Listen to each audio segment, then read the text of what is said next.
Le sucre, c'est vraiment un territoire à arpenter. C'est vraiment ouais, une sorte de paysage de recherche dans lequel je viens quelque part puiser des éléments. Il y a des choses qui font écho à ma fascination pour la cuisine, d'autres à ma fascination pour certains objets d'art éphémères.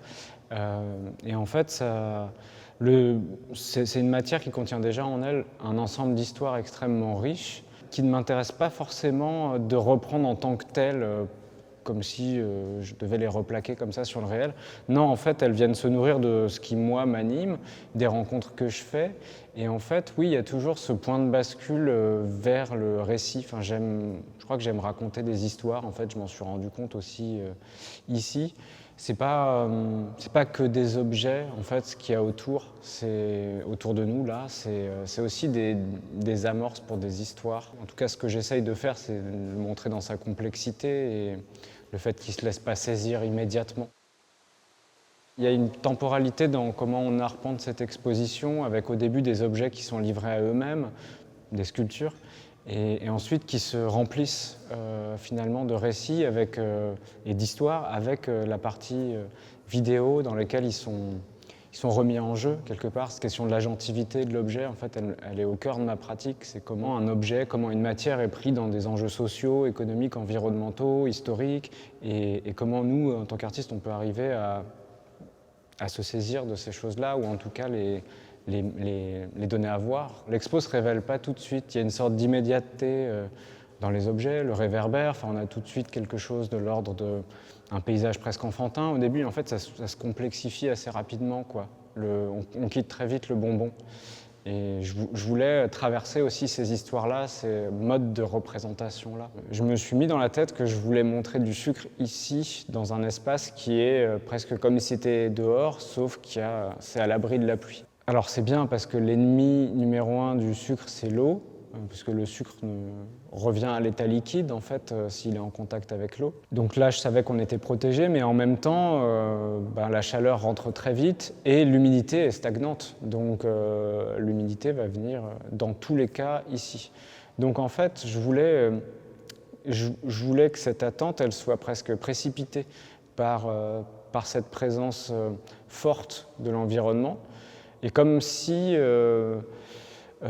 l'atmosphère du lieu catalysait ce qui pourrait se passer habituellement avec du sucre. Donc voilà, j'ai dû aborder beaucoup plus techniquement aussi cette matière pour me dire, bon, alors à cette période de l'année, ça devrait bien tenir. Il y a des techniques qui permettent au sucre de moins réagir aussi à l'humidité. Donc ça, j'en ai utilisé, mais je voulais pas non plus que tout soit figé, parce que sinon, autant faire ça en résine, mais pour moi, ça perdait le sens. On t'a industrialisé, on va te regarder un peu plus dedans, mais on t'a industrialisé concrètement il y a un siècle avec Napoléon et avec Napoléon III. Et donc là, on est passé à l'échelle industrielle. Et puis on est arrivé maintenant donc, sur le site de Corbeil aujourd'hui, où on travaille 1 million de tonnes de betteraves. Donc 1 kilo, une betterave, 1 million de tonnes, 1 milliard de betteraves, 1 milliard comme toi. Ouais, j'ai dérivé sur ce territoire du Loiret. Je suis allé rencontrer des pâtissiers, une rivière, des oiseaux, des affaires de sucre, des directeurs d'usines qui eux-mêmes se sont pris dans le jeu et se sont mis à dériver aussi. Je pense que oui, c'est intéressant de le voir aussi, ce monologue comme une dérive, puisqu'il ne fait que se saisir d'une situation d'énonciation que je lui ai offerte, qui était de raconter l'histoire de la betterave. Seulement, c'était à une betterave en sucre qu'il fallait la raconter, donc il y avait déjà... c'est tout un autre rapport, quoi. C'est transfiguré à cet endroit-là, il n'y a plus trop de... Mais il y a eu rencontre parce qu'il a eu envie de le faire, en fait. Et c'est là où je pense que la rencontre peut avoir lieu, c'est quand il y a de l'échange, et voilà. Et donc cette dérive, cette question de la dérive, je la placerai surtout autour de la question de la rencontre, de l'imprévu, et de savoir générer ces imprévus.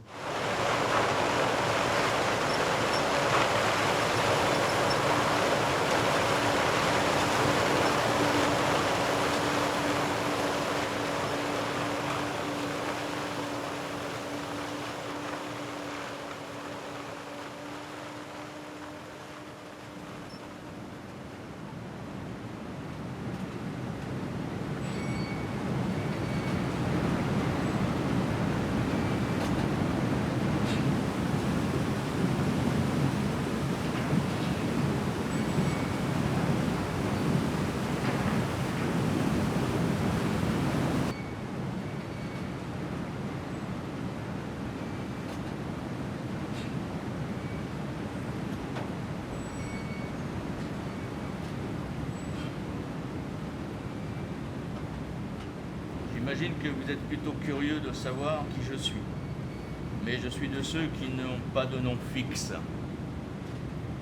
Mon nom dépend de vous. Donnez-moi le premier nom qui vous passe par la tête. Si vous pensez à quelque chose qui s'est passé il y a longtemps, quelqu'un vous a posé une question et vous ne connaissiez pas la réponse. C'est ça mon nom. Peut-être qu'il pleuvait fort. C'est ça mon nom. Comme tu disais, cette capacité que je peux avoir à faire rentrer les gens dans mon univers, parce que ça me plaît de le partager en fait. Et je pense que les personnes que j'invite ont une place à trouver dedans. C'est-à-dire que je ne pars pas du principe que je suis tout seul, mais là, pour ce projet par exemple, je pars du principe que je vais avoir besoin d'un petit peuple. C'est pas vraiment des personnages, parce que c'est dans la vraie vie, mais c'est un ensemble de personnes qui vont pouvoir me nourrir et être nourries aussi en retour. Quelle super excuse on a pour rencontrer des gens qu'on n'irait jamais voir sinon. Mais le protocole artistique permet de placer quelque chose, un dialogue en fait, avec des personnes qui n'ont rien à voir avec l'art souvent. Et ça, je crois que c'est peut-être ce qui m'intéresse encore plus,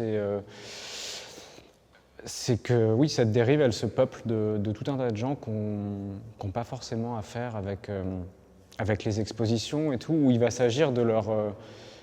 aussi de remettre les choses à zéro, d'essayer de leur expliquer mais c'est quoi que j'ai en tête en fait, parce que les expos ça leur parle pas, ça les intéresse pas forcément, c'est pas leur langage premier, moi non plus d'ailleurs, enfin c'est pas mon premier langage, mais je dirais que ça permet de reformuler les choses aussi. Je pense que c'est ceux d'une femme. C'est quelqu'un qui prenait soin d'elle. Si vous voulez, si on peut la coller sur la porte pour la rendre plus belle, la porte. Colle-la là. Là. On va la rendre à sa voiture.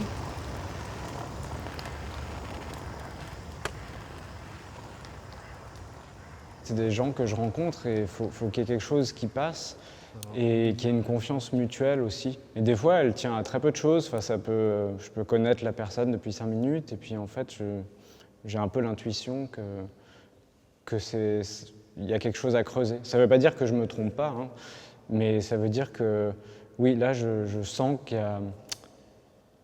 Et le directeur de l'usine l'a bien dit, je me rappelle, il m'a dit, mais j'ai envie de vous faire confiance, mais en fait, je sais pas, c'est tellement pas habituel comme, leur rapport aux artistes et tout ça. Il y avait de la méfiance en fait au départ aussi. Moi aussi j'en ai, mais c'est aussi pour ça, pour essayer de voir si on peut pas, je sais pas, mettre ça de côté un peu 2 secondes et puis voir si on arrive à se parler, si on a des trucs à se dire. Je pense que ces espaces de dialogue, ils sont aussi de plus en plus rares dans notre société, où on est vraiment...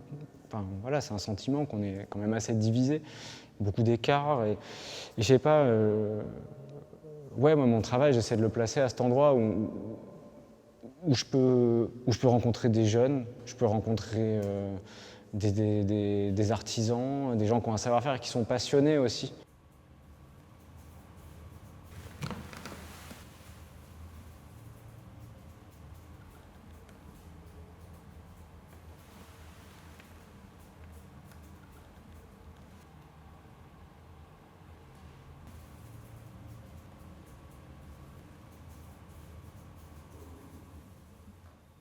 Donc la résidence, elle a été vraiment déterminante pour moi, aussi dans le fait de pouvoir finir quelque chose.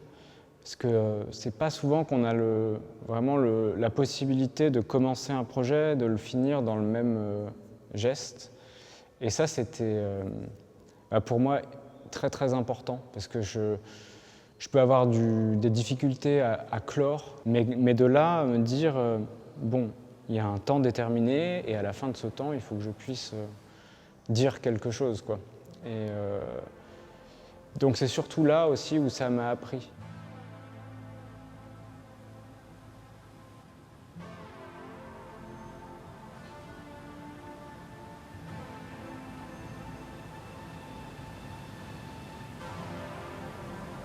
On s'est arrêté sur le pont qui franchit la rivière.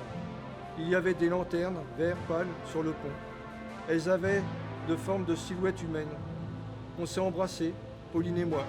Sa bouche était humide et fraîche, peut-être à cause de la nuit. J'ai entendu une truite sauter dans la rivière, une truite qui sautait tard. La truite a fait un bruit étroit de porte qui claque. Il y avait une statue tout à côté, la statue d'un haricot gigantesque.